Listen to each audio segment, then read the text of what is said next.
What's up? So I decided to make a random video, so it's like a one take video with no editing. I just want to talk about my life 2020 and 2021 general. How has it been for me? This is a video just to remind myself and be grateful for all the blessings that I've received from the above.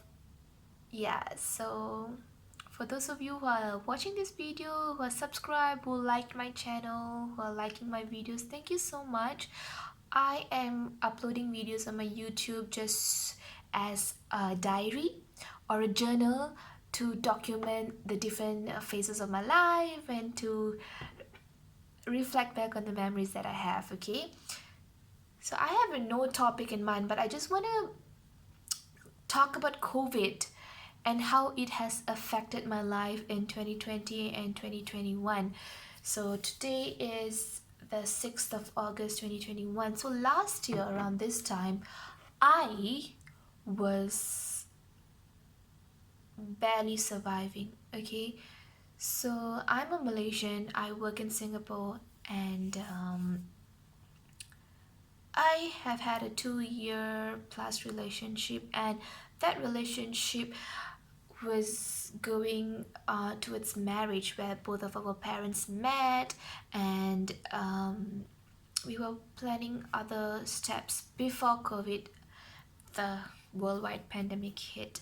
So that just got me downhill, and I was going crazy and insane that whatever I planned, because I was doing all the work, I was planning because I wanted 2022 to be our year where we finally settle down and have a family, but that wasn't happening. And I planned a lot, I researched a lot, and nothing was going to work because we couldn't travel. My parents can't come from Malaysia, I can't go back to visit them.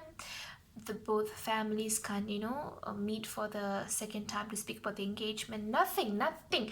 And me, I am a kind of person that last year, or all those whiles, I was the kind of person that if things doesn't go as I plan, or things doesn't happen according to what I worked very hard for, it would mean the end of the world for me.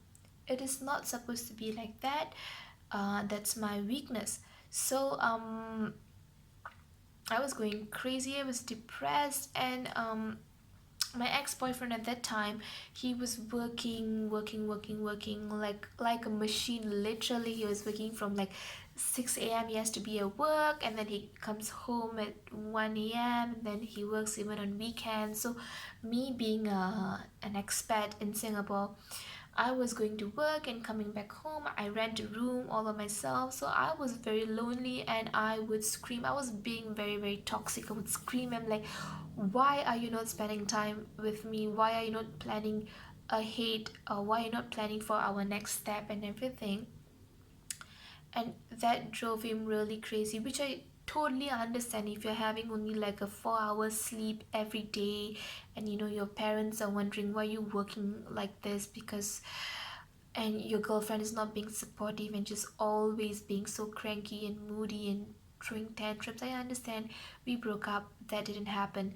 I was suicidal, I wanted to um end my life, because what I thought would end in marriage didn't happen. And my short temperedness, is that a word? My short temper, me being a short tempered person, wasn't helping. And I was so jealous, I was possessive and whatnot. Fast forward 1 year later, I have learned a lot. I wouldn't say that I'm a completely changed person. Like previously, I would like put my relationship problems. If I'm angry with him, I would put it on social media and share all those depressing quotes like, oh, nobody loves me, like that. And I would blog on social media. And what else else would I do? I cannot do long distance relationship. I need that physical. I need presence, you know. And if I'm angry, I'm angry, and that's the end of it. Yeah, I had no control over my anger, and I was um and it was as if I don't like a woman touching my man and everything. But now I am still learning on how to like stop before you even get angry. So the challenge for me is, if someone is going to be pissing me off, I'm going to be saying that, say whatever you want, do whatever you want. I am not gonna get angry. I'm not gonna let you affect me. And so when I realized that sign, I put a big block. So whatever the person is saying or doing after that, I pretend I'm listening, I pretend I'm smiling and I'm nodding, but my ears are closed. Like, hmm, yeah, hmm, yeah. So I'm actually telling myself, not, don't listen. It's going to make you angry. Don't listen. Yeah. So I don't know if that's the best way, but that is the way that works for me, because uh being someone with so many issues personally, family wise, and character wise, personality wise, I thought I would never change. Nobody can change. People call me stubborn. I say that I'm a very opinionated person. People call me demanding, controlling. I thought that would never change about me. But this works for me. And it took me a big lesson to learn that this is the time for you to change. If not, you are going to suffer. You are going to be depressed. You're going to make the people around you feel depressed. Yeah, so that works for me to, in the sense of controlling my temper and not starting a, an argument, or not making the fight it grow even more bigger. And I wouldn't say that after that huge lesson or change of life, I've not, had a big argument. That would be wrong, but it has definitely gone down. And what else? Yeah, so for, if you're a jealous possessive person, I think what worked for me was, I would just be quiet. That's my strategy for most of the issues that I'm facing. I would just be quiet, but I think again it depends on your partner, right? If your partner is sharing his friendship with his friends, his female colleagues, someone is liking his photos on social media, some girls are chatting with him. I think right now I don't go and ask, who's this, what is it about, because I know that that is going to be a trigger for me to be jealous, upset, moody, and then the fight will begin. So I don't do that. I just ignore, I just pretend it doesn't happen, and I would try and get the trust. I would just try and talk to myself to like, trust yourself first, say that you are good enough, and that you are so precious. You're doing a good job as a partner, you're doing a great job, and you're showing so much of love and care to this person. But the second step is to trust your partner, and I think you can't just go and trust your partner. Your partner needs to make a way, and he or she needs to show you that, hey, I'm a trustworthy person because of all of these actions. So when you trust yourself and your partner shows you that you can actually trust him or her, that solves the problem. So if anything at all is happening, chatting, hugging, uh, kissing on the cheeks, I meant, you can actually ignore. I know it's not easy. It's not easy like how you say it. You feel jealous. This, I think my technique is called avoidance, I know my life, I know myself. So all these negative starters, negative triggers, I'm going to avoid them. Yeah. And then long distance relationship, I guess the key is just to be busy.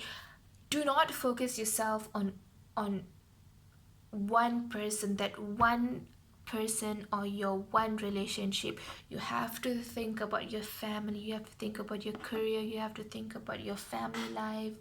Did I repeat it right? Yeah, it's okay. You have to think you are in the right smack in the middle of all these layers. Yourself, your work, your family, your partner, everyone is important. There is a point of time that you focus on your partner, but when you need to travel, when you need to do long distance relationship, I think you need to distract yourself, be really really busy, think, plan, reflect. uh, a lot of video calls, virtual connection helped me, I would say. And that time, instead of like being upset and like really angry that, oh, you are not with me physically, you're not there with me, you're not beside me, you can actually use the time to think. I forgot what I wanted to say. You can actually use that time to, oh dear, I just got distracted. Am I ADHD? Wow, was this? Yeah, I think you can take your relationship to a different level, because once you're married, you're going to, look at each other's face every day. This kind of traveling time, especially during COVID, when you travel to a different country, you have to do like a 14 days quarantine, and then traveling gets really long. The period is very long. So when you come back, it's another 14 days, so total a month of quarantine. So when you do this kind of traveling, you can use the time to actually do like a virtual video call, and then you can talk, you can play games, you can reflect on what went wrong, how can you make things a bit more spicy, how can you spark that love, romance, and spark that fire between the two of you. And I would say that a lot of I am so proud of myself, uh, to reflect back on how much I have pulled through, how far I've came. And it's not possible by yourself. Of course, you need someone who is there, uh, with you, supporting you. So for all of you who have been nothing but kind and loving and caring for me, to me, you guys are amazing. And yeah, I wouldn't say that I'm 100% completely a much more loving, kind, caring person, and I don't get angry anymore. I do a lot of times. PMS, mood swings, are real things. I'm allowed to say this because I'm a female. Yeah, and I am still the kind of person who like plan, and I'm still working on my patience. I need to take things one step at a time. So these are the things that I am working on, and it's a slow, steady progress. Um, yeah.